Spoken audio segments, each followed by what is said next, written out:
Bonjour la communauté de Star Wars en direct, c'est Aude pour vous guider dans notre boutique. Oh, ce mash-up, il est parfait.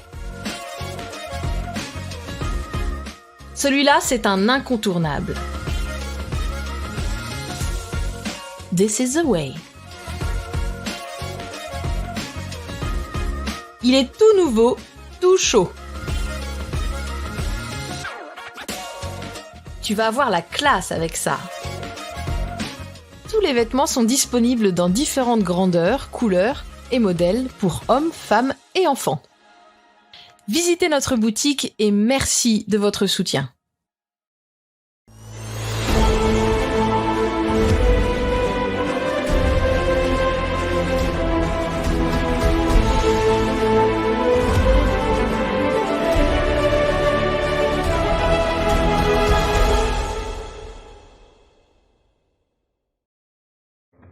Bienvenue à Star Wars en direct depuis plus de 20 ans, la voix du fandom Star Wars pour cette édition série qui sera consacrée à la fin de la saison 2 de The Bad Batch avec les épisodes 14, 15 et 16.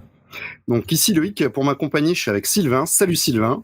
Salut Loïc, salut tout le monde. Salut tout le monde. Et donc voilà, on va en binôme finir tranquillement cette petite saison de The Bad Batch. Alors on va faire les petites coutumes Star Wars en direct et je vais commencer en vous rappelant que nous avons d'autres émissions qui sont sorties récemment. Vous retrouverez sur vos plateformes habituelles et sur YouTube une émission consacrée à Star Wars Vision, la saison 2, puisque les amis québécois ont eu la chance de pouvoir la voir en avant-première. Une édition spéciale enregistrée à QC en live avec une fine équipe où vous avez parlé d'Andorre et de la fin et de l'espoir de la fin du Philoniverse, et une émission que je vous conseille qui est très très intéressante. La meilleure émission qu'on ait faite. Peut-être pas la meilleure, mais elle était vraiment sympa. Et un Star Wars en direct collector consacré au May the 4th avec un petit tour rapide des produits qui sont sortis en cette journée du May the Force. Voilà. Bien sûr, on vous rappelle que vous pouvez faire un tour sur notre boutique à l'adresse starwars.direct/boutique pour nous soutenir et trouver les super designs. Mais maintenant, vous avez l'habitude. Et si vous nous suivez sur YouTube en direct ou en différé, vous avez la possibilité, si vous avez envie de nous soutenir également, de nous faire un super don. Ça nous aide à payer notamment les serveurs, mais pas que. Voilà. Et ben, moi, sur ce, je vous propose qu'on passe tout de suite en hyperespace et qu'on attaque notre cœur de sujet. Ouais. Oh crap! Prepare to jump into hyperspace on my mark. All right, stand by.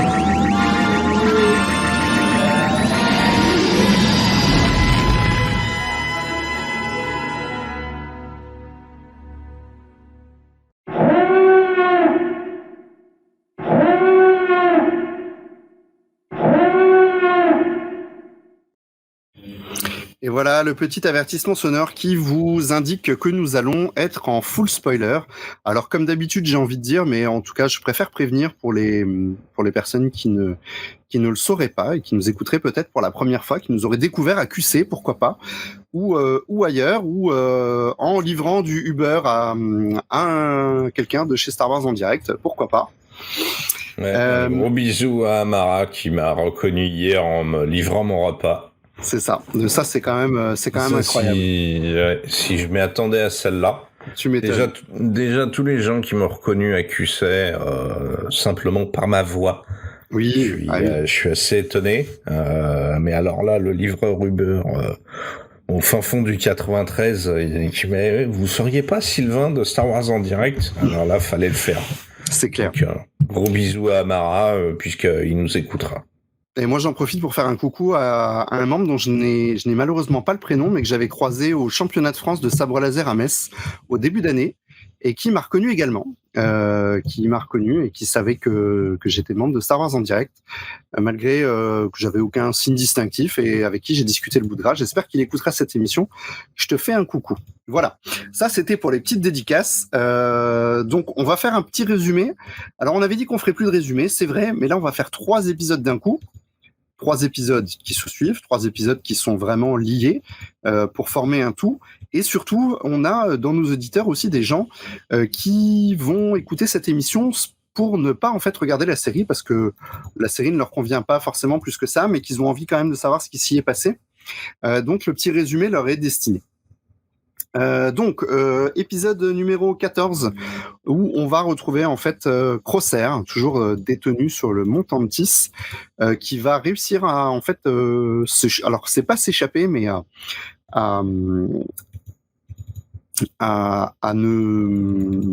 comment dire, pas à s'échapper, mais à tenter de s'échapper, voilà, on va dire, à travers la base, qui va dézinguer quelques Stormtroopers au passage et qui va lancer un message de détresse codé au reste de son équipe en recalibrant une antenne.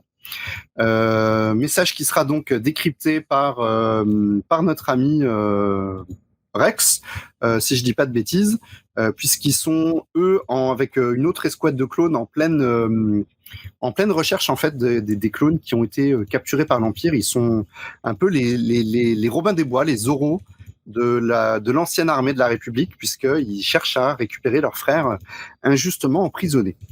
Donc le message va être transmis à la Bad Batch, qui est toujours sur sa petite planète balnéaire tranquillou dans l'espace, la bordure extérieure. Et puis évidemment sera pris la décision d'aller sauver Crosshair. Et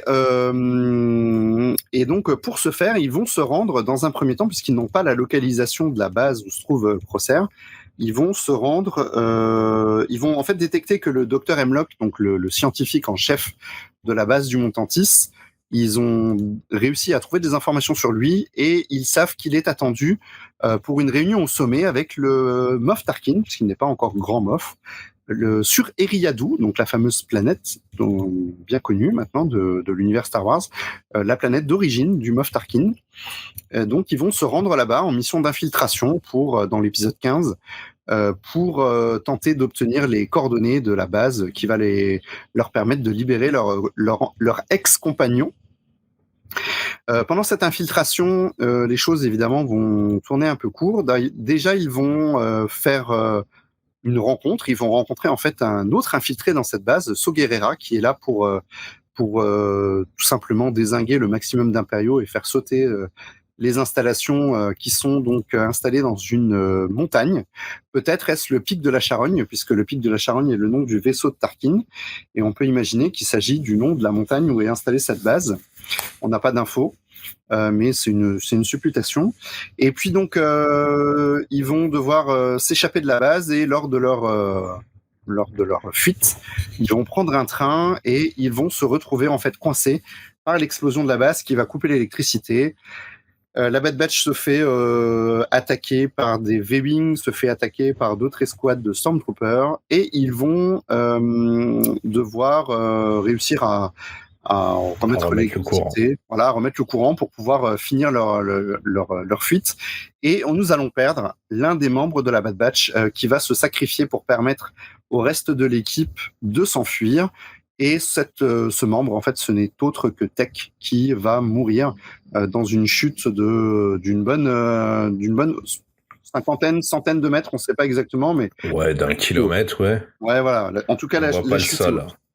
On voit pas le sol. Et on est en pleine montagne, hein, donc on peut imaginer que les sommets sont hauts quand même.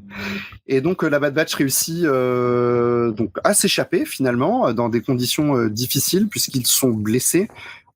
Ils doivent s'échapper sous les feux ennemis, et puis ils retournent en fait au seul endroit où ils auraient pu avoir quelqu'un pour les aider à soigner en fait les blessures. C'est donc chez Sid, au bar de Sid. Sauf que cette Sid, et on l'avait bien compris dès le début de la saison, cette Sid va les trahir et va les vendre à l'Empire pour avoir la paix, tout simplement, un peu à l'instar de Lando dans l'épisode 5. Et la Bad Batch est arrêtée, donc Hunter et Wrecker sont arrêtés par le docteur Hemlock, des républiques, enfin des Imperial Commandos et des Stormtroopers. Omega va tenter de les libérer, et puis la situation va s'inverser puisque Omega sera capturé là où Hunter et Wrecker vont réussir à s'échapper. Et Echo, pardon, bien sûr, parce qu'on a oublié ce pauvre Echo qui s'est échappé également. Et donc, leur objectif à eux est de récupérer Omega, évidemment.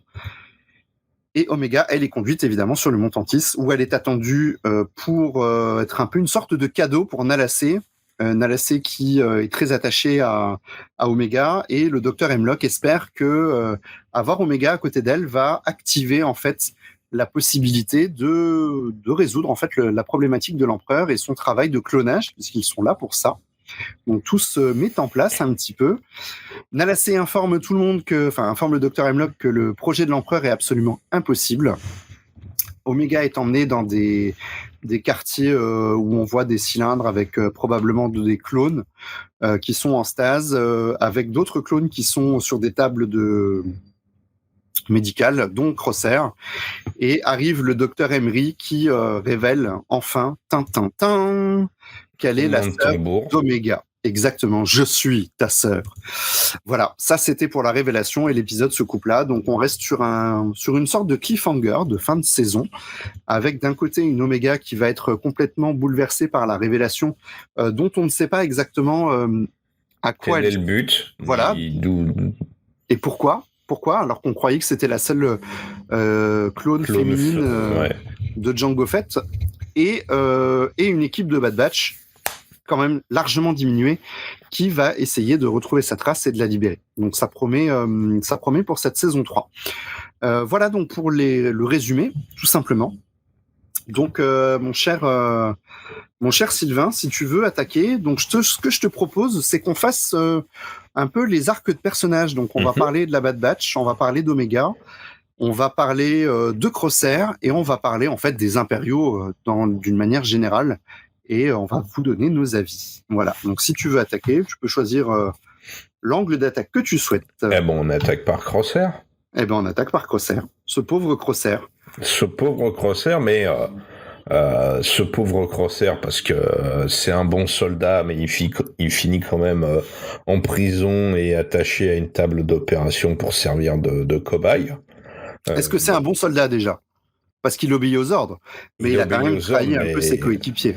Il trahit ses coéquipiers, mais pour moi, c'est le meilleur personnage, c'est bizarre à dire, hein, mais c'est le meilleur personnage de cette saison 3, finalement. Tout à fait d'accord. Il lui arrive plein de trucs, il se remet, alors pas très vite, mais il se remet en question quand il constate que être un bon petit soldat qui claque des talons, qui bombe le torse et qui fait tout ce qu'on lui demande, dans ce monde-là, chez les impériaux, ça sert à rien en fait, parce qu'on est considéré comme quantité négligeable. Voilà, j'allais dire chair à canon.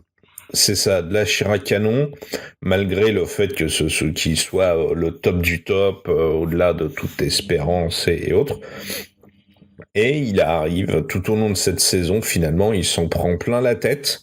Alors, il est un bon petit soldat jusqu'au point de non-retour où il prend conscience que ça sert à rien et que s'il continue sur ce chemin, il finira mort quelque part et les impériaux n'auront rien à secouer. On s'est bien moqué de lui un petit peu aussi. On s'est bien moqué de lui, on l'a bien utilisé et sans le dire, sans qu'il prononce les mots, il se rend compte qu'il aurait été quand même mieux avec ses frères et que le fait que même capturer le seul truc qu'il pense, il fait pas forcément de se barrer, mais c'est de prévenir ses frangins que ça sent le roussi et que les autres vont tenter de les choper. Donc je suis triste pour lui, même si je suis enfin content qu'il ait ouvert les yeux. Et puis j'espère que très très vite il va retrouver ses frères, quoi. Moi, ce que j'ai envie de dire pour Crosshair, c'est que, alors, d'une manière générale, on va l'avoir pour d'autres personnages, mais je vais parler de lui en particulier à ce moment-là. On a une vraie évolution de personnage. Et on avait ce personnage qui, pendant une saison et demie, est arc-bouté sur ses croyances, et qui, tout à coup, avec cette prise de conscience, va évoluer. Alors, comme tu l'as dit, Sylvain, c'est vrai qu'il va mettre du temps, il va mettre du temps à comprendre, mais il a une vraie évolution. Il est têtu. Il est intelligent, il faut lui expliquer longtemps, comme on dit. C'est ça. Et en plus, le fait qu'il soit un soldat d'élite, très bon soldat, ça lui permet d'avoir des aptitudes que peut-être ses frères n'ont pas et de s'échapper. D'ailleurs, ça fait du bien de voir un peu des vrais tirs de blaster et pas des tirs paralysants. Puisque lui, il n'hésite pas à dessouder les Stormtroopers qui sont dans la base du Montantis pour pouvoir s'échapper, évidemment. Donc lui, il a bien compris que l'idée, c'est de s'en débarrasser d'un maximum. Sur ce point, la Bad Batch, quand ils arrivent, au début, parce qu'ils sont en mode camouflage, on se fait pas repérer. Une fois que à la fin, c'est tir à volonté, il y a plus c'est plus de tir par les Après, on tire pour vraiment se défendre. Donc là-dessus, il n'y a pas de problème. Même pour attaquer. Donc ça fait du bien aussi de revoir ça parce que j'avais peur qu'on ait jusqu'à la fin les fameux rayons bleus paralysants et finalement on revient un peu dessus. Donc moi, ça me va. Donc Crosser, vraie belle évolution. Franchement, l'épisode où il est envoyé en mission avec l'autre clone qui est tout seul parce qu'il a perdu toute son escouade est vraiment incroyable. Dans le monde enneigé, là où exactement, c'est là où il prend vraiment conscience du bordel parce que même l'épisode avec Cody l'avait préparé, tu vois, qu'il commençait à se poser des grosses questions. Le questionnement vient justement de la défection de Cody qu'il considère comme un vrai soldat et comme quelqu'un qui obéit aux ordres. Donc le meilleur des meilleurs de meilleurs. Alors même si là, bon, ça me fait un peu mal là-dessus parce que en fait j'ai l'impression que Filoni, il a décidé de faire que tous les clones finalement retournent leur veste entre guillemets et se barrent. Ça m'embête aussi. Je préfère ce qu'on voit dans les comics où il y en a qui se barrent, il y en a d'autres qui en ont rien à taper. Il y en a d'autres qui considèrent qu'ils ont fait leur boulot. Là, j'ai vraiment l'impression qu'avec Cody, il prend le parti que tous les clones sont un peu des grosses victimes. Et ça m'embête. Et moi aussi, ça m'embête. On ne voit pas. J'aurais limite préféré que Cody reste droit dans ses bottes. Cody, c'est quand même le soldat qui a tenté de flinguer Obi-Wan. Lui faire changer, dire oui, mais bon, je trouve ça un peu Rex, ça me dérange pas qu'il change de cutie et puis mais on l'a vu dans Rex, on lui a enlevé la puce. Cody, c'est pas le cas en fait. Il y a cette histoire de puce qui pourrait être bien, mais je préfère quand même la version de Karen Traviss qui à l'ordre 66. Vous êtes gentils les gars, mais ça c'est dans le manuel. L'ordre 66, il est derrière l'ordre 65, il est juste avant l'ordre 67. Vous le lisez jamais vos manuels ou pas? C'est ça. Et là, ça me chagrine un peu, même si je trouve que l'épisode est super cool avec Cody, avec une ambiance. Idem pour celui enneigé avec le pauvre clone qui a perdu tous ses frangins et qui a recouvert de bandelettes son armure. Parce qu'il a froid. Parce qu'il a froid. Mais voilà, c'est pour le destin de Cody. Ouais, j'étais triste pour lui. J'ai vraiment été ce coup-ci, vraiment pris aux tripes. Et justement, avant qu'on attaque sur un autre thème, je voudrais faire un aparté sur les clones qui sont avec Rex. Donc Rex a monté une escouade qui est composée notamment de Gregor, qui est composé de clones qui font partie, alors je crois que c'est le 141e, je ne sais plus, donc les verts en camouflage de gris, de gris. Ouais. Gris qui est mort, puisqu'il a été tué par Yoda sur Kashyyyk. Et on a vraiment, donc après il va les ramener sur Coruscant, la sénatrice est là, donc on voit le fameux clone qu'on avait vu dans la saison 2, je crois que c'était la saison 2, ouais c'était la saison 2, le fameux clone qui dit non, il faut qu'on arrête de se battre et qui se fait arrêter par les impériaux derrière. Donc lui, il est libéré et en fait la sénatrice qui a voté contre la loi militaire d'endoctrinement, elle prend le parti vraiment des clones et de faire quelque chose pour eux. Donc c'est vraiment un point que j'ai trouvé hyper intéressant. Alors le truc c'est un peu j'aime bien ce qu'ils font, mais qui se retrouvent tous sur Coruscant. Je trouve que c'est un poil tôt pour. En fait, pour moi, c'est quand même un poil tôt pour dire ouais, en fait, l'Empire, c'est quand même une bande de gros neuneux et on peut se balader un peu comme on veut si on a les bons codes. Donc Coruscant, c'est quand même normalement le siège de l'Empire. Il y a l'Empereur, il y a Vador, il y a le noyau dur du bordel. Ils auraient. Après. Bon, Sylvain, je pense qu'il faut accepter que dès le départ, l'Empire, c'est un gruyère. On le voit même dans Andor. Dans Andor, ils infiltrent une base. Tu le vois dans Bad Batch, tu le vois dans toutes les séries. Oui, ça. Ça, Kenobi, Mando, enfin voilà. J'ai pas de truc, le problème c'est l'accumulation. Je sais, tu vois, c'est à force de montrer que c'est une passoire, on va finir par se dire, mais en fait, pourquoi il a fallu attendre c'est des gros nuls. Luke, Han et Leia pour leur mettre une branlée. Mais tu le retrouves dans les jeux vidéo aussi, dans Fallen Order et dans Survivor, t'infiltres des bases et puis ça passe crème. Donc en fait j'ai le même sentiment que toi, mais j'ai décidé de l'accepter, de me dire que ça fait partie des c'est vrai, mais très souvent, pour Fallen Order et Survivor, effectivement, tu passes crème, tu t'infiles dans des bases, sauf que 2 missions plus loin, t'ouvres une porte et c'est Dark Vador qui est derrière, quoi. Et là, tu vois, ça fait... pour moi, je trouve c'est toujours le même truc un peu facile. Et je suis sûr que dans quelques années, les gens se demanderont réellement, mais putain, j'ai vu tout, j'ai tout lu. C'est des gros blaireaux. Ouais, c'est ça. Pourquoi ils ont peur de Vador alors que dans sa série de comics, c'est un gros kéké qui se fait malmener par tout le monde. Même par des droïdes de combat, donc. Même par des droïdes de combat, il est obligé de changer de bras et de jambes toutes les 3 pages, de refaire intégralement son armure.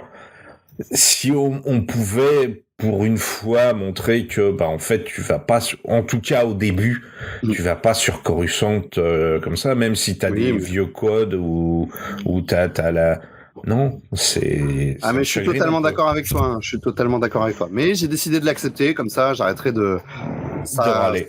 Voilà, exactement. Donc si tu veux on passe à la Bad Batch en elle-même. Ouais.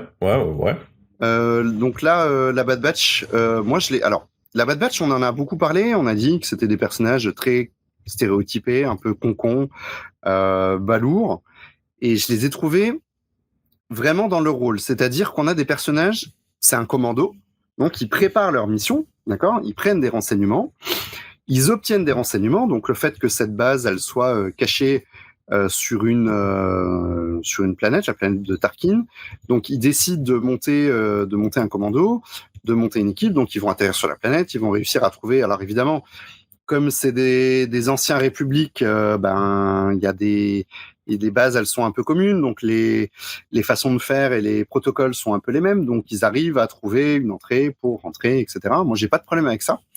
Et c'est quelque chose qui m'a beaucoup surpris.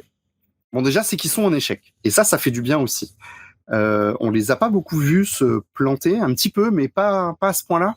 Là, évidemment, jusqu'au summum, où ils perdent l'un des leurs. Donc, on a dit, Tech va se sacrifier et mourir. Je vous l'affiche pour ceux qui ont l'image. C'est encore un sacrifice à la con. Ouais, mais moi, je trouve que c'est...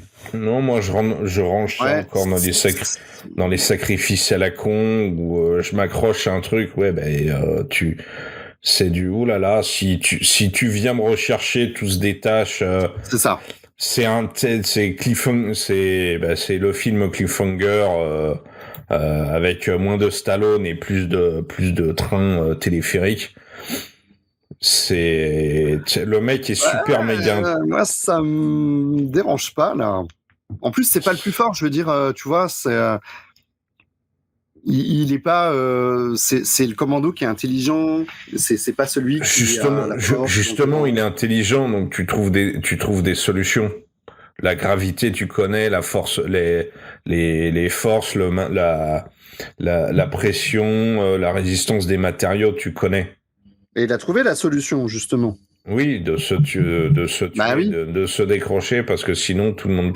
Oui, parce qu'en fait, il a fait ses calculs en disant. Alors les calculs. T'es déjà monté dans une cabine d'ascenseur. Oui, dans une cabine d'ascenseur. T'as déjà lu l'étiquette avec la charge maximum. D'après toi, si dans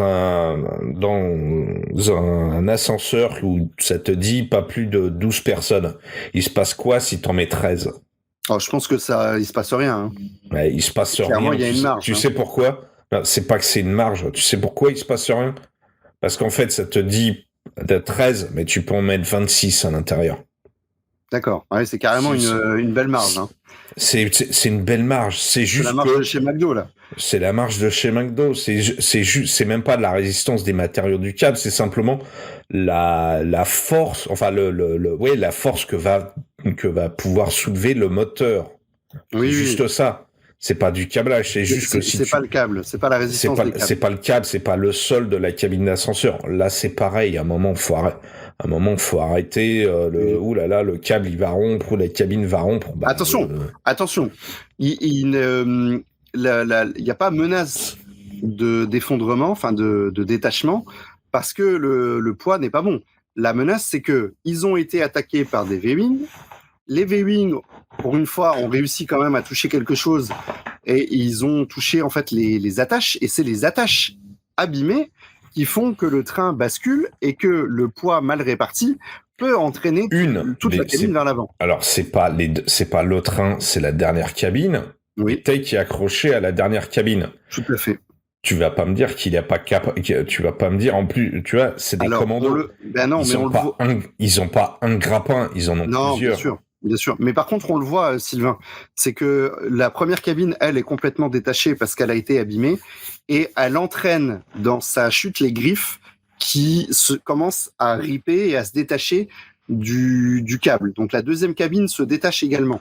Et c'est quand la première cabine se désolidarise de la deuxième que la deuxième, avec le poids, remonte, les griffes se resserrent et la cabine reprend son chemin.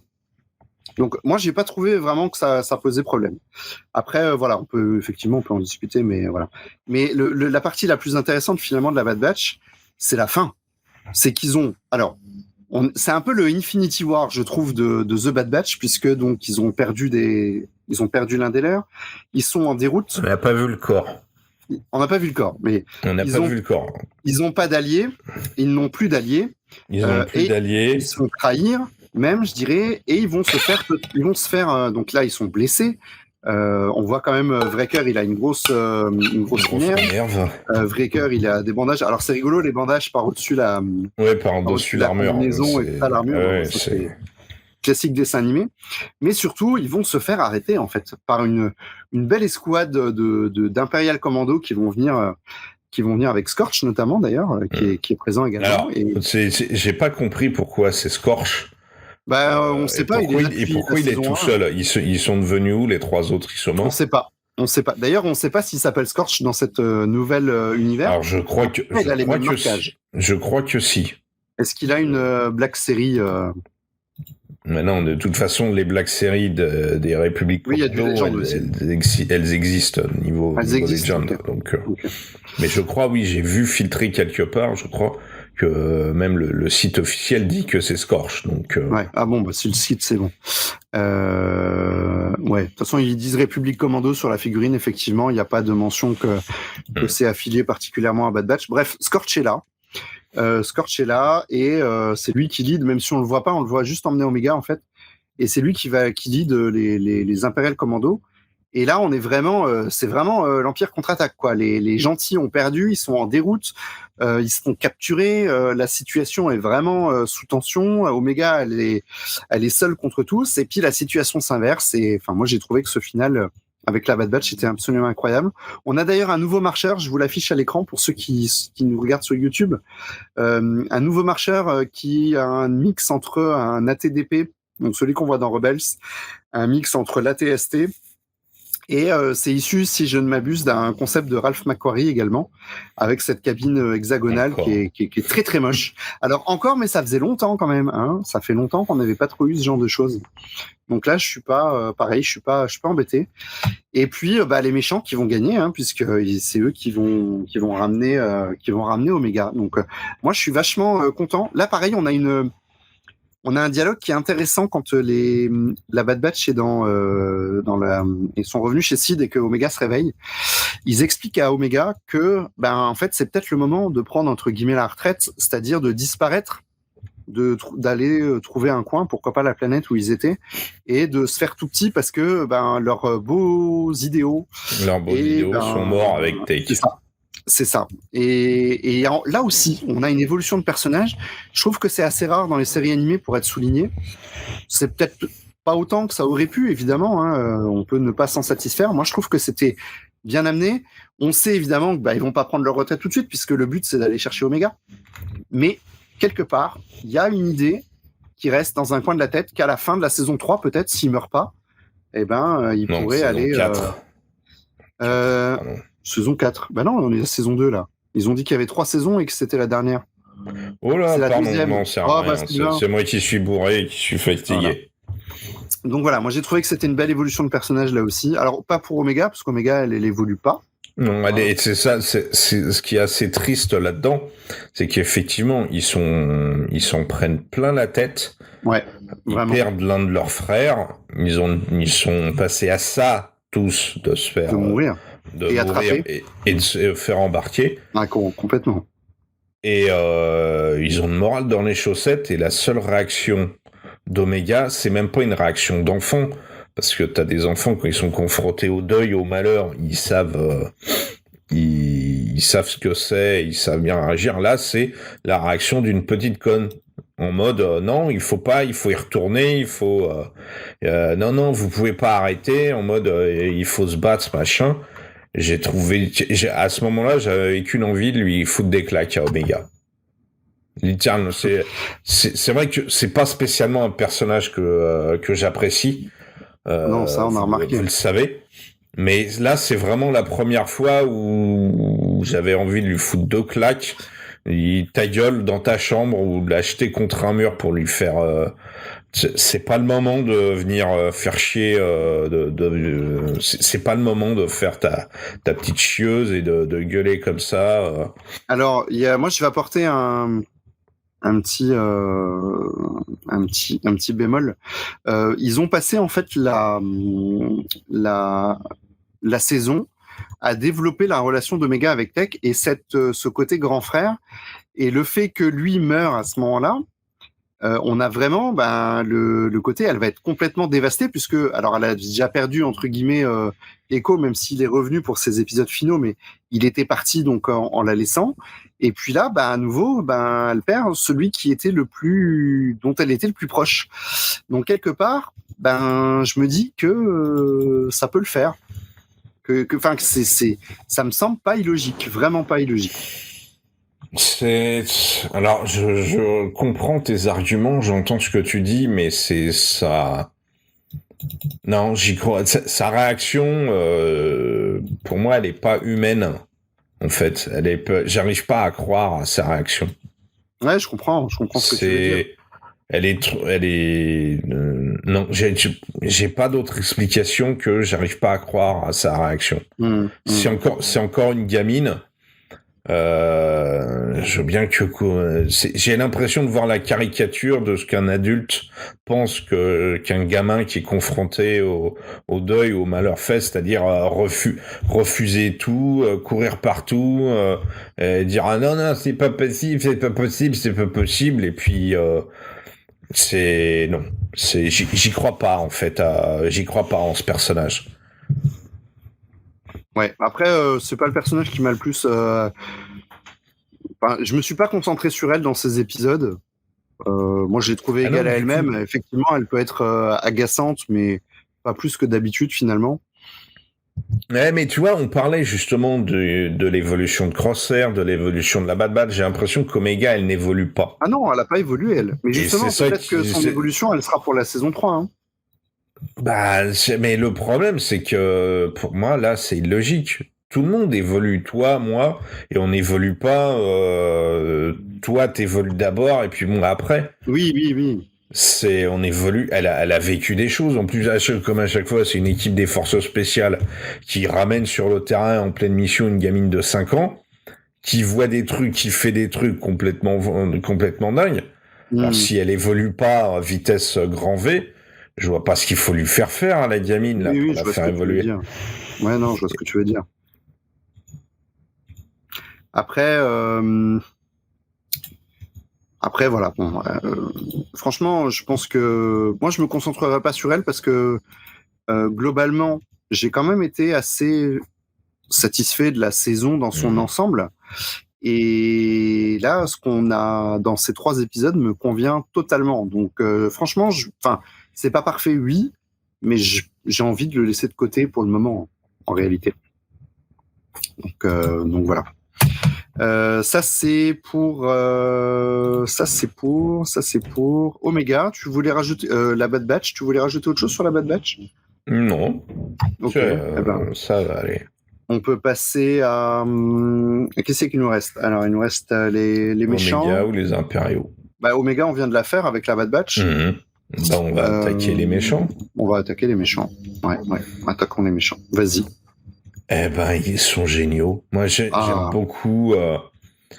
Franchement, j'aime beaucoup ce qui se dit sur les impériaux, les relations, parce qu'on a tout. Je trouve on a toute la galerie. La mission justement avec Cody et Crosshair, on a le petit con de base.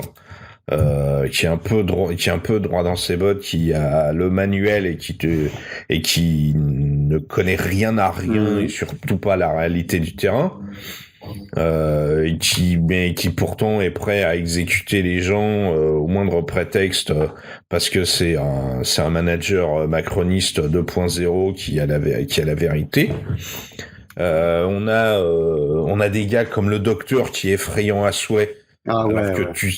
Alors qu'il n'est absolument pas violent, c'est juste que c'est même pas un scientifique fou, c'est un scientifique qui réfléchit froidement et calmement, et c'est ça qui est ultra flippant parce que et pourtant, qu'il va faire... ouais. Et pourtant, je te coupe, je suis désolé, mais pourtant il a quelque chose de un peu paternel. Alors, moi, je l'ai regardé en français, c'est peut-être le doublage qui fait ça. Moi, je l'ai trouvé paternel. Alors, il est paternel volontairement, puisque c'est pour pouvoir aller dans son sens à lui. Mais je l'ai trouvé paternel avec Crosshair dans ce qu'il lui disait, et à la fin aussi un petit peu avec Hunter. On sent qu'il essaye de les brosser dans le sens du poil, évidemment, pour obtenir quelque chose. Il m'a fait penser à Throne, justement.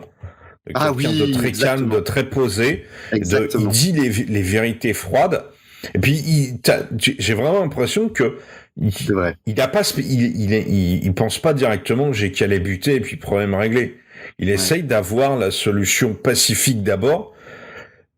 Et puis la solution d'enfoiré qui t'a tué tout le monde, elle arrivera après. Mais d'abord, il essaye la solution calme. Et c'est ce qui fait que le gars est super méga effrayant. Ouais, c'est vrai, parce que même, comme tu dis, même son interaction avec Crosshair, il lui explique calmement ce qu'il fait. Même le coup du gaz qu'il a créé spécifiquement pour les clones, pour les neutraliser. Le dialogue avec Omega ou avec les Caminiens, il a pas l'air de s'intéresser plus que ça à Omega, sauf que pour lui, Omega, c'est c'est un otage pour notre. C'est un moyen de pression. C'est un moyen de pression. Il le sait. Et pour lui, c'est presque un objet, quoi. Ouais, voilà. T'as l'impression qu'il considère aussi les clones comme des objets, mais en pas se de la même rappelant façon. mais en se rappelant quand même que c'est des êtres vivants, pensifs, donc en y mettant un peu les formes, et je trouve que il me fait penser aussi à Hannibal Lecter, en fait, le mec. À Swan et Hannibal Lecter, le même type de raisonnement, le même type de gars. Ouais, c'est pas faux. Il y a des méchants que j'adore parce que j'ai à la fois envie de les balancer du haut d'un pont et à la fois de leur dire oui, vas-y, fais ton truc, je veux te voir faire le salopard. Ouais, c'est vrai. Mais là, il y a des méchants qu'on n'a pas parlé un peu de. Alors, c'est vrai que je les ai pas affichés. Je suis un peu désolé parce que j'avais des belles photos. Mais on a une réunion. Donc, Hemlock est convoqué à une réunion sur Eriadu, donc avec le Moff Tarkin. On a une super belle table. Donc, alors des bâtiments hyper impériaux que je trouve absolument somptueux. On a une table donc avec Tarkin. On a une table avec évidemment qui est Krennic qui est là. Donc un jeune Krennic aussi. Je l'ai pas reconnu tout de suite. Ah si, moi je l'ai capté tout de suite parce que je trouve que le modèle est pas mal réussi.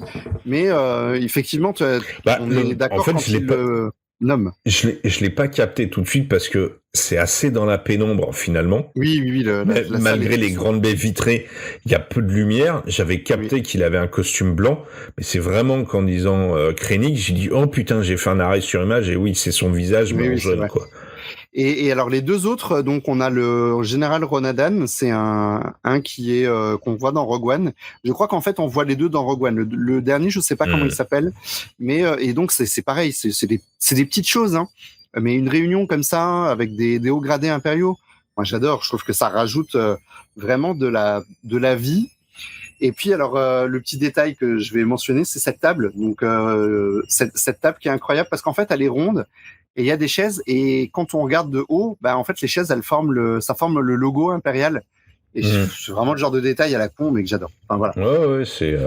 On a aussi un truc excellent. Donc on a les Stormtroopers qu'on connaissait, hein, les V1 des Stormtroopers, et on a en fait des Shock Troopers impériaux avec des marquages rouges qui vont être affiliés à Tarkin et certainement à la protection des hauts gradés. Moi, c'est pareil, c'est le genre de détail que j'aime bien. Voilà. C'est les petites choses. C'est vrai que c'est sympa, alors, l'armure du Stormtrooper version 1, c'est l'armure de Ralph McQuarrie. Et là, ils font des mix avec cette armure et avec des marquages clones. Ouais. Je trouve que ça fait très cool. C'est vraiment ça fonctionne vraiment bien. Ouais. Après, j'aime aussi le fait qu'ils aient chopé des commandos, des commandos pour pour la protection de la base du docteur. Oui, le fait qu'il y ait les Imperial Commandos. Ouais. Oui. On les voyait déjà dans la saison 1, hein. On voyait qu'il y en avait plein et que limite c'était eux qui entraînaient. Et ce que j'aime aussi, c'est que les gars ont des marquages. C'est pas comme des Stormtroopers où ils ont l'armure entièrement blanc. Ils ont des marquages gris qui reprend. C'est un peu surprenant parce qu'en saison 1, ils avaient pas de marquage. Ils étaient tous blanc et on nous expliquait en fait que les clones réguliers ont retiré les impériaux demandaient à ce qu'ils retirent les marquages pour pouvoir en fait un peu remettre tout à plat et qu'il y ait plus de différenciation et qu'ils soient tous au même niveau. Hormis certains comme Cody qu'on a vu, mais qui s'est retrouvé sur des marquages gris. Donc comme un moyen. Mais là c'est le même gris, je trouve. C'est le même gris. C'est le même gris. Cody. Mais ils n'avaient pas de marquage la saison dernière et maintenant ils en ont. Donc ça, moi je me demande quand même pourquoi. Alors je pense que comme ils sont affectés, comme j'ai l'impression qu'ils sont affectés uniquement, qui sont surtout aux ordres du docteur. Ouais. Peut-être qu'il a décidé de les marquer en gris pour dire c'est les miens, vous m'emmerdez pas, vous les emmerdez pas, c'est les miens. C'est vrai, c'est pas con. Donc voilà, cette base. Moi, je trouve vraiment les designs impériaux magnifiques dans toute la saison. La transition République-Empire, moi, elle me plaît vraiment. C'est vraiment un thème que j'aimerais voir explorer un peu plus loin. La base, elle est excellente. Enfin, tout le fait de voir des V-wing, les V-wing sont encore les V-wing et les Venator, tout est encore en service. Enfin, je trouve que ça fonctionne. Alors, moi, j'ai juste un doute avec Jedi Fallen Order. Il faudrait réinterroger la chronologie des deux pour voir si c'est cohérent par rapport au design. Parce que dans Jedi Fallen Order, je crois qu'on est un tout petit peu après, mais je suis pas complètement sûr. On a déjà totalement basculé sur des designs totalement impériaux. Mais je pinaille, évidemment, comme d'habitude. Alors, Fallen Order, c'est quoi? C'est 5 ans après? Je crois que c'est 5 ans. Et là, on est sur 2 ans après, peut-être, ou 3 ans après. Ça m'étonne pas parce que Filoni fait les trucs dans son coin. Et, et les développeurs du jeu font des trucs. Il y a pas de... Ça me choque pas plus que ça. C'est vrai que ça pourrait être cool d'harmoniser les armures d'un support à l'autre, mais les armures, les vaisseaux, et je pense aussi peut-être que les fans du jeu ne regardent pas forcément la série The Bad Batch. Donc, si tu leur mets des mecs avec les armures de McQuarrie, ils vont rien comprendre. Oui, c'est clair. Si tu leur mets autre chose que des TIE Fighters et de l'équipement bien impérial, les mecs ils vont pas comprendre non plus. Surtout que là, Survivor se passe on est avant Rebels. On est avant Rebels. Ouais, 1 ou 2 ans avant Rebels. Je pense. plein d'empire. Hein. Ouais, je pense qu'on est, comment dire, on s'adresse pas au même public. Et si t'essayes de greffer des trucs de Filoni dans un truc pour gamer, forcément. typiquement, tu vas pas aller. Les mecs, ils vont pas comprendre, ils vont dire. Mais Non, après c'est mon côté, torturé qui essaye de replacer les morceaux du puzzle. Hein. Ouais. Donc forcément, je me pose régulièrement ce genre de questions. Je voudrais faire un petit point sur le projet de l'empereur et puis sur la révélation finale. Donc Nalacé. Hemlock parle bien à Nalacé du projet de l'empereur. Donc l'empereur a exterminé tous les cloneurs de Kamino pour les ramener pour son Alors non, bien... il a exterminé tous les Kaminoans en récupérant la technologie et les cloneurs, donc les têtes d'affiche, c'est ça, pour les garder uniquement pour lui et pour son projet spécial. C'est ça. Dont on ne nous dit pas de quoi il s'agit, mais... le projet spécial, c'est exactement le même dans Mandalorian. Hein. Donc, c'est ça. Pour moi, c'est le même. Pour moi, c'est exactement le même, ce qui veut dire, encore une fois, que les impériaux sont des gros nuls, puisque en 40 ans, ils n'ont pas avancé d'un iota.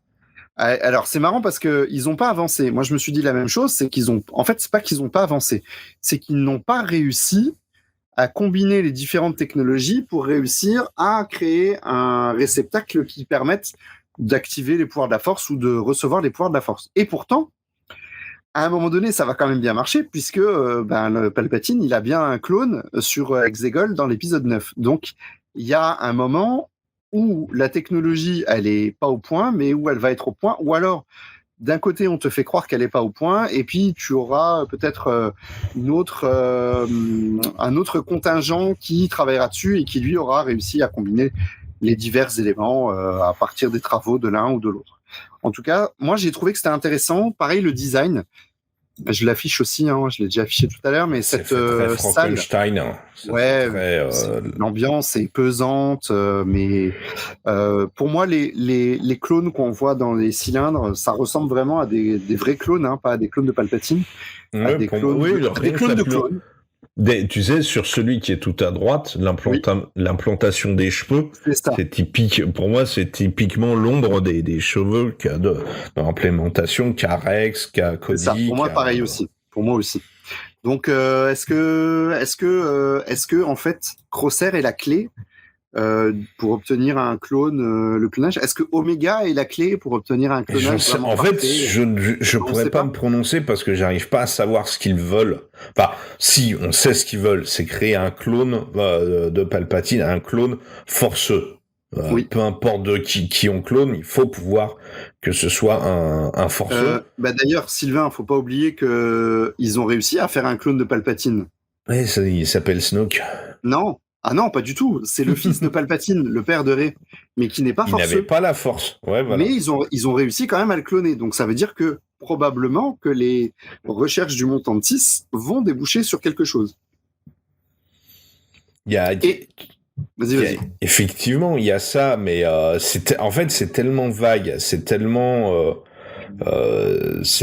pas expliqué clairement que même si on a la réponse, on se pose la question. Attends, il est bien en train de parler de ça. C'est bien ça qu'ils sont en train de faire.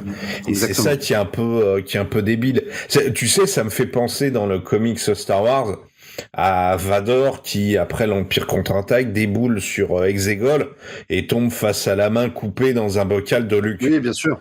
Bien sûr. À peu près 15 jours après les événements de l'Empire contre-attaque, et t'as déjà la flotte d'Exegol qui est plantée. Tu dis, mais pourquoi vous voulez alors, c'est là où on a ce genre de problème qui est un peu... Alors, moi, je veux bien, hein, tu sais... on est là, ils essaient d'entretenir un peu le mystère. Quel est vraiment le projet de l'Empereur? Ils nous ont fait la même dans Mandalorian. Je pense que le projet de l'Empereur, on l'a à peu près compris. Hein, c'est de se cloner, quoi. C'est ça. Ce qui permet fusionner avec non, pas la dyade. De recevoir le transfert d'essence qui pourrait déboucher sur la vraie immortalité rêvée de Palpatine ou des Sith. Mais tu te dis, entre les deux époques, il y a 40 piges. Donc, dans un univers, voire 50, ou je sais pas, mais je le fais à la louche, dans un monde qui te construit des stations de combat de la taille de planètes, de vaisseaux, de sabres laser, de machins. Et qui ont cloné des millions, qui ont créé des millions de clones. Des millions de clones, et tu veux me dire et en 10 ans, hein. Ouais. En 10 ans. T'as un mec qui a les 2 jambes et les 2 bras coupés, qui est passé au barbecue, les mecs arrivent à le reconstruire, à le faire revivre. Bon, on sait dans un armure, mais quand même, je te parle même pas de Grievous. Et là, les mecs, n'oublie pas quand même que Sylvain, ça va donner un clone, non forceux, mais ça donnera un clone. Quoi qu'il arrive, le projet, à mon avis, il aboutira. Il est pas bon parce que le clone, c'est pas celui qu'on voulait. Est-ce qu'il va être combiné à de l'ADN de Jango Fett ou d'Omega ou voilà, on sait pas. Mais je veux dire, là, on a le mystère. Bon, c'est bon, on a compris. On est au bout de 2 saisons. Là, il serait peut-être temps de lever le mystère parce que j'ai peur que ça en devienne ridicule. Sauf si c'est vraiment extrêmement bien fait. Mais là, j'ai peur que ce soit pas extrêmement bien fait non plus. Ouais, j'ai pas non plus l'impression qu'on va avoir. Ça sera mon petit bémol, quoi. Ouais. Et si on relie ça avec la révélation finale, donc le docteur Emery et la sœur biologique, mais pas vraiment la sœur, puisqu'il s'agit d'un clone adulte d'Omega. Voilà, donc qui probablement a le vieillissement accéléré. Ouais, donc un second clone féminin de Jango. Alors que ça fait 2 saisons qu'on nous dit qu'Omega est la seule clone féminine de Jango. C'est ça. D'où ma question, vu qu'on a celle-là, à quoi sert Omega ? Est-ce que Omega est une espèce de prototype féminin pour faire passer la force ? J'en sais rien, puisque c'est ce qu'on essayait de nous laisser supposer en début de saison 1, et c'est une idée pour moi qui était totalement abandonnée depuis. Et ce qui est, encore une fois, elle a une grande sœur. Qu'est-ce que c'est que ce merdier, en fait ? Techniquement, si on se réfère à l'âge à peu près qu'elles ont, donc Omega a une dizaine d'années, on peut lui donner plus de 20 ans, parce qu'elle est adulte. On pourrait presque même lui donner une trentaine d'années, mais ça correspondrait pas dans les dates. Donc, on peut imaginer que le docteur Emery, elle a du vieillissement accéléré. Donc, elle serait probablement née en même temps. Ou le docteur Emery né 2-3 ans grand max avant avec un vieillissement accéléré, ce qui lui donnerait 25-26. Pour moi, elle a le même âge que les clones normaux. Non, ils ont l'air plus vieux quand même, les clones normaux. Hein. Ils ont plus la vingtaine, là, elle a l'air d'avoir la vingtaine. Les clones normaux, ils ont plus entre 30 et 40, non ? Refais voir l'image. Attends, je la remets. Bon, alors après, là, c'est du dessin animé. Oui, bien sûr, mais elle est pas si vieille que ça non plus, quoi. T'as pas une image des visages des clones, là, Non. Si, attends, on a celui-là. Ouais, non, sauf que lui, là, ses crosshair, ils sont légèrement... Là, t'as Grégor. Il y a Grégor sur celui-là. Donc, pourquoi pas. On pourrait les dater du même âge, peut-être. Pour moi, ils seraient de la même... Génération 1. Génération 1 des clones. Ouais, c'est possible. Mais encore une fois, je vois plus l'intérêt d'Omega, là. J'ai l'impression qu'ils essayent de rajouter du mystère par-dessus le mystère. Bref, de faire du compliqué par-dessus du compliqué. Et moi, j'ai une grosse crainte qu'ils s'embrouillent et que ça devienne ridicule, quoi. C'est ça qui va déterminer la saison 3. Est-ce qu'elle va nous plaire, est-ce qu'elle va pas nous plaire ? C'est qu'est-ce qu'ils font de ça et comment ils arrivent à se dépatouiller avec leur surcouche sans que ça devienne ridicule et que ça emmêle les pinceaux de tout le monde. Ouais, parce que là, l'histoire, le remplacement des clones par des gens normaux dans l'armée impériale, c'est bon, on avait compris. À mon avis, ils ne peuvent pas continuer à faire des boucles comme ça. T'es toujours là ? Ouais, je suis là. Ta caméra vient de... Ouais, je sais, c'est rien. Parce que pour moi, ils ne peuvent pas continuer à tourner en boucle sur le remplacement des clones, sur le destin des clones. Faut qu'on embraye direct sur Omega, sur ce qu'elle est réellement et à quoi elle sert. Et j'ai vraiment l'impression que ça part en sucette, parce que même la nana maintenant, donc la médecin, même si c'est une impériale, c'est une clone, donc techniquement c'est leur sœur. Tu les vois les buter direct là? Non, alors pour moi, le destin des clones, il est scellé dans cette saison 2. Je pense qu'on n'y reviendra pas directement, c'est-à-dire que la loi de retraite des clones a été votée, l'enrôlement militaire classique est lancé. Ils le disent bien d'ailleurs pendant la réunion. Tarkin dit oui, voilà, les clones, on en a encore quelques-uns, grosso modo, qui font bien le boulot, mais ça commence à être compliqué, donc on s'en occupe. Donc on s'en occupe, ça veut dire on les dégage, ça veut dire on les emprisonne, ça veut dire probablement même peut-être on va en éliminer une partie. Ouais. Je pense qu'il y a une partie qui risque d'être supprimée. Donc ça me semble pas. Alors ils sont pas tous morts, puisqu'on l'a vu dans Kenobi. Dans Kenobi qui se passe après, bien après ça. Je pense que alors il faut se demander si la série Kenobi, les gens qui ont écrit la série Kenobi ont discuté avec Filoni, parce que si Filoni nous dit que par exemple Tarkin ordonne l'exécution de tous les clones, il va y avoir un problème avec les. Non, Sylvain. Sylvain. On a combien de Jedi maintenant qui ont survécu à l'Ordre 66? Franchement, oui, mais il y a pas. Je pense qu'on a une bonne centaine, ce qui ne représente rien sur 10 000 Jedi dans la galaxie. Je suis d'accord. Mais donc, sur une armée mais le problème du trooper de la 501, c'est qu'il est en armure, assis face à des impériaux. Donc à un moment, je veux bien que les mecs soient stupides, mais si Tarkin a ordonné l'exécution de tous les clones, et que même 10 ans après, t'es un impérial et que tu te retrouves au détour d'une rue face à un clodo qui ressemble à Django barbu en armure de Claude, à un moment, ça va poser problème. Je sais pas quoi, mais non, je suis d'accord. Mais après là, on est vraiment sur des suppositions. On spécule. Voilà. Et pour moi, voilà, le destin des clones, il est scellé dans cette saison-là. On est dans la saison 3, on va probablement assister encore à des clones qui sont un petit peu là, mais qui vont progressivement être totalement remplacés par les Stormtroopers, et peut-être même, pourquoi pas, la V2 des Stormtroopers, donc les Stormtroopers qu'on connaît. Et qui vont se déployer dans toute la galaxie. Ça m'étonnerait pas que dans la saison 3, on ait des Star Destroyers et plus des Venators, qu'on ait des TIE Fighters et plus des V-Wing, etc. Vraiment pour acter la transition totale de la République à l'Empire. Maintenant... Alors moi, un truc que je me demande, pourquoi des V-Wing, pourquoi on ne voit que des V-Wing et pas des arcs? C'est les arcs. Ah oui, c'est vrai qu'on en a plus du tout, comme si ça avait été remisé au placard. C'est un peu un truc, parce qu'on continue à avoir des gunships, donc la navette de combat. On continue à avoir des V-Wing, mais on voit plus les arcs 170, qui avaient l'air, en tout cas, d'être dans l'épisode 3, et qui avaient l'air quand même d'être le gros des troupes à cette époque-là. Il faudrait reprendre Clone Wars, j'ai pas l'impression. Parce qu'en fait, on a les V-Wing, on a les anciens V-Wing, donc je sais pas si c'est des V-Wing vraiment, mais c'est des espèces de... Ils ressemblent à des E, quoi. C'est pas des V-Wing, mais ils ressemblent à des E vers le bas. Oui, ceux qu'on voit dans la série Clone Wars en 2D, qui se... Oui, exactement, je l'ai en maquette là-haut. Et ceux-là, ils sont aussi dans la série d'origine. Il y a les Z95 qui sont également dans la série Clone Wars.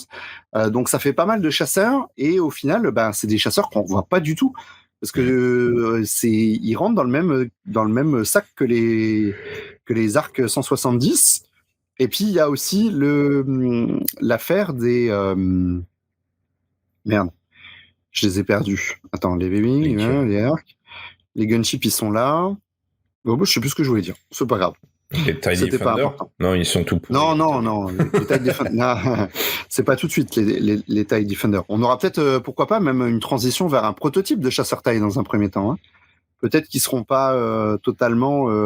ils remplaceront peut-être pas totalement les V-Wing tout de suite. C'est possible. Ça, on sait pas. En tout cas... À moins qu'ils fassent un bond dans le temps et qu'ils nous sortent la carte magique. Peut-être un bond dans le temps de 2-3 ans. Mais ça veut dire qu'ils galèrent à retrouver Omega, quoi. Après... Je me dis que ça peut vraiment être sympa d'avoir un fil rouge complet qui les amène à, je sais pas, recruter des gens, infiltrer des impériaux pour récupérer du matériel, des machins, des bidules, pour pouvoir infiltrer le Montantis, déjà pour trouver où il est, et infiltrer le Montantis et puis sauver Omega, quoi. Ça pourrait vraiment être intéressant. Le problème que j'aurais là-dessus, c'est qu'il faudrait qu'ils soient intelligents, ils l'ont jamais montré. C'est ça le truc. Alors, tu me fais une bonne transition, puisque je pense qu'on a fait le tour, sauf si tu veux rajouter. Alors non, j'ai encore un truc à dire. On n'a pas parlé de l'aspect visuel. L'aspect visuel que je trouve vraiment, vraiment, vraiment somptueux. Alors, je l'ai trouvé vraiment top sur toute la saison. Mais je trouve que dans ces 3 épisodes, c'est magnifique. Je l'ai pas pris en capture d'écran. Enfin, je l'avais, mais je sais pas, il a disparu. Le plan où on a un croiseur Gozanti qui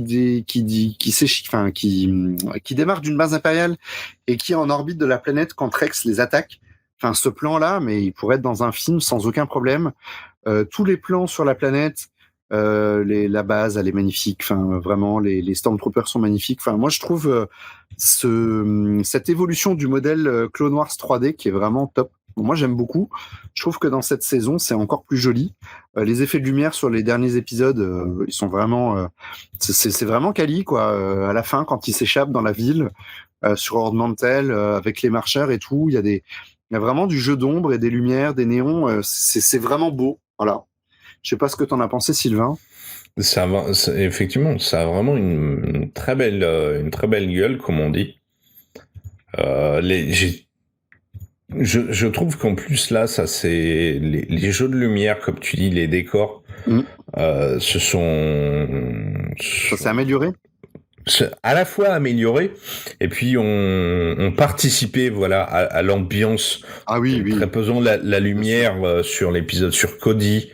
Celui dans la neige, du mont, le mont Tantis, là, typiquement, tu vois, dans la salle de réunion, quand il y a l'alarme et que tout est bouclé, qu'ils sont dans le noir et que t'as finalement Tarkin en mode grand méchant qui dit non, mais on va continuer. C'est bon, vous inquiétez pas, c'est ça. Vous inquiétez pas, on continue, alors que ça doit être le seul qui est éclairé à ce moment-là. Ça fait vraiment, ça participe à l'ambiance, même la lumière très crue des événements du tram, où tu sens que ça respire pas la joie avec cette lumière assez crue tout autour, et puis ces nuages, cette brume qui entoure tout, voilà. Donc on sent vraiment, on est en hauteur. Enfin, c'est super joli. C'est super joli. Moi, si on me fait... alors, je rêvais déjà à une époque qu'il y ait des films d'animation avec cette patte graphique. On les a pas encore eus, mais pourquoi pas. Moi, je verrais bien La Nuit des 1000 larmes, La Purge mandalorienne avec ce format-là. Ça me dérangerait vraiment pas. Et puis, la musique excellente de bout en bout. Un Kevin Keener, alors on a cessé de le dire pendant toute la saison, mais un Kevin Keener qui est juste à son top, à son summum, et qui va avoir la chance de faire la musique de la série Ahsoka, ce que je trouve être une vraie consécration, et je trouve ça vraiment normal. Et il est déjà bon sur une série animée, alors qu'il n'a pas tous les instruments d'un orchestre symphonique, mais qu'est-ce qu'il peut donner avec un orchestre symphonique? Ouais. Ah ouais, franchement, j'ai hâte d'entendre ça. Pour moi, c'est vraiment l'héritier de John Williams sur avec Star John Wars. Powell. Avec John Powell, je dirais, c'est vraiment le trio à qui je confierais totalement. Donc voilà, ça c'est pour nos avis. Est-ce que tu voulais rajouter quelque chose, Sylvain, sur les épisodes en eux-mêmes? Sur les épisodes en eux-mêmes, non. Par contre, un dernier truc sur tu disais, on disait même que ça s'est amélioré qualitativement sur les lumières, tout ça. Par contre, les armures de la Bad Batch saison 2, c'est de la merde. Elles sont hideuses. C'est pas très beau. Entre les pièces le mélange de couleurs. Tu sens vraiment que t'as vraiment l'impression que c'est Omega qui a tout repeint. Mais c'est dégueulasse, c'est du... Au moins, s'ils avaient croisé Sabine, ça aurait pu avoir de la gueule. Ça aurait pu avoir de la gueule, mais là, t'as du marron avec du vert turquoise. C'est pas beau. C'est pas beau. Et même, c'est pas les armures d'un commando qui doit se fondre un peu dans le. Voilà, dans la nuit, déjà on s'en éloigne. Là, c'est même pas le principe du. Oui, mais alors les anciennes les anciennes armures, elles étaient noires, grises et rouge sang avec un peu de blanc, donc on a tout changé.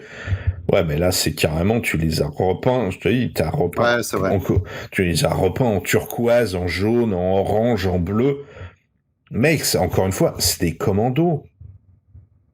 Bah, moi, je suis content qu'ils aient changé, parce que là aussi, alors dès le début de la saison, hein, mais ça acte une évolution dans les personnages. Ils se sont pas reposés sur le modèle qu'ils avaient, et dans la série en elle-même, les clones ne se sont pas reposés sur ce qu'ils avaient, mais ils ont fait une évolution. Peut-être pour être plus mobile, hein, parce que le fait d'enlever certaines pièces, c'est aussi pour être plus mobile. Par contre, c'est vrai que c'est moche, c'est pas beau. Pareil, alors, ça fera une deuxième série Hot Toys quand ils auront fini la première. Je veux bien la mobilité, mais moi j'aurais toujours la malheureuse anecdote d'un soldat qui à Mogadiscio. T'as déjà vu Black Hawk Down? Non. La chute la chute du Faucon Noir. La chute du Faucon Noir. Oui, voilà. oui, je l'ai vu. Donc c'est une histoire vraie, machin, oui, tout ça. Il y a une anecdote terrible d'un des soldats. Alors c'est vrai qu'à l'époque, les gilets pare-balles, c'était vraiment le gilet en tissu où tu mettais ta bonne plaque en acier devant et derrière la plaque d'acier qui était épaisse comme ça, parce que sinon ça arrête pas une balle. Et le mec a dit ça fait 25 kilos cette merde, je vais retirer la plaque d'acier dans le dos parce que c'est trop lourd, et puis de toute façon on est en véhicule, on sort pas des véhicules, et puis si on sort, de toute façon j'irai au front face au danger, et je me ferai pas tirer dans le dos.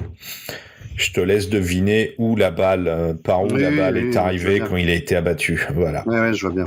Donc, tu vois, ok, graphiquement, ils sont encore, graphiquement, ça fait des nouvelles Black Series, des nouvelles Hot Toys. Ça, on a changé le modèle numérique, on l'a adapté, il y a une gamine, blablabla. Le principe de base, c'est des commandos. Ils ont des armures high-tech, ils ont des armures de protection, le fait que, oui, mais alors, on va retirer les cuissardes et les genouillères, pour courir plus vite. Non, c'est pas tu retires de la protection, point. Je veux bien que tu la mettes en rose fluo si ça te fait plaisir, mais tu gardes tu gardes tant qu'elle est pas pétée en deux, tu gardes quoi. C'est ça qui m'a un peu énervé dans le design, où ils ont retiré des plaques d'armure pour foutre des bandelettes de tissu à la con. Bah, heureusement, ils gardent leur casque quand même, ce qui est déjà bien. Ouais, encore. Le nombre de fois où ils les retirent, ou Riker le porte au-dessus, là, c'est... Et je me disais, tiens, puisque tout à l'heure, on parlait d'un saut dans le temps, et si, en fait, le saut dans le temps nous faisait voir Omega ado, et qui aurait été, alors pas réendoctriné totalement, mais qui, à force d'être au contact de sa sœur et enfermé dans le Montantis, aurait un peu baissé sa garde et se serait fondu un peu dans le moule. Moi, je me dis, ça pourrait être super intéressant, tu vois, que d'avoir la Bad Batch qui se pointe et puis elle qui veut pas y aller, quoi. Ça pourrait être intéressant, mais je trouve que ça irait à l'encontre de ce qu'ils essayent, qu'ils essayent de nous dire. Donc, c'est vrai. Donc, ouais, et puis surtout, une Oméga endoctrinée, t'as déjà la Docteur. Pour moi, ça ferait doublon, quoi. Ouais, c'est pas faux. Et puis personne ne pourra reconnaître la petite chieuse si on t'en faisait une ado endoctrinée, donc pas d'intérêt. Elle peut être une ado chieuse aussi, hein, tu sais.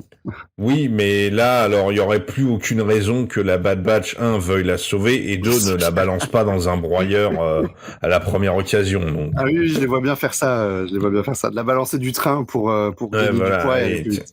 Tiens, regarde, va voir là-bas si on y est. Regarde, tac, il est en bas. Allez, hop. Et voilà. Et hop là, tu sais voler? Non, bah t'aurais dû apprendre. Qu'est-ce qu'on est cruel. On va conclure, Sylvain, avec une note. On va pas donner une note pour chaque épisode parce que ça n'a pas de sens, mais une note pour l'arc final. Sur 20. Ok, une note sur 20. Allez, 15. Ouais, voilà. Moi j'aurais mis 16. On est raccord. Ouais, on est raccord. Je suis un peu plus généreux. Donc sur ces bonnes, voire très bonnes notes, et qui conclut magnifiquement cette saison de Bad Batch. Nous on va conclure cette émission de Star Wars en direct Comme toujours, n'hésitez pas à venir partager avec vous les suggestions, vos avis. On en discute sur. Venez sur Discord. Venez sur YouTube. Venez sur ce que vous voulez, mais venez discuter avec nous. Sur nos réseaux sociaux, on est là. On est là. Pas. Non, on mord pas. Et d'ailleurs, vous l'avez très bien démontré quand vous étiez à QC en live, c'est qu'il y a eu de vrais échanges avec la communauté en vrai, hein, pour le coup. Et c'était vraiment sympa que vous veniez nous voir, même si ceux qui étaient là. T'étais pas là, toi? Non, j'étais pas là, mais tu vois, je fais partie de l'équipe. Mais que vous veniez nous voir, nous interpeller, nous dire ah ouais, machin, j'ai bien aimé ou j'ai pas aimé. Et c'était des échanges très intéressants. En tout cas, c'est le retour que vous nous en avez fait quand on en a débriefé tous ensemble. Donc voilà, et puis évidemment, mettez un pouce, hein, sinon Aude sera en colère. Et n'hésitez pas à partager les épisodes sur les réseaux sociaux et aidez-nous à faire croître la communauté et à avoir encore plus d'interactions avec vous. Voilà. Et donc, de la part de Sylvain et de la part de moi-même, merci d'avoir été à l'écoute de Star Wars en direct, la voix du fandom Star Wars. Et que la force soit avec vous. Bisous. Star Wars en direct remercie ses partenaires Mint Inbox, Planète Star Wars Universe, le groupe Star Wars Geeks Québec, la boutique Kaya et la convention Génération Star Wars et Science-Fiction.